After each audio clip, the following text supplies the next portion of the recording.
This is a Claylick. You can see all the movement. It's far away. Those are parrots. And scarlet macaws as well, mixed in.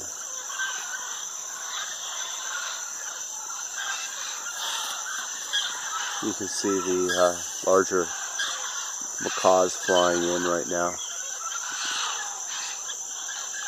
And they are trying to eat from the Claylick to get the necessary magnesium and other minerals that will help clear their system of toxins, apparently.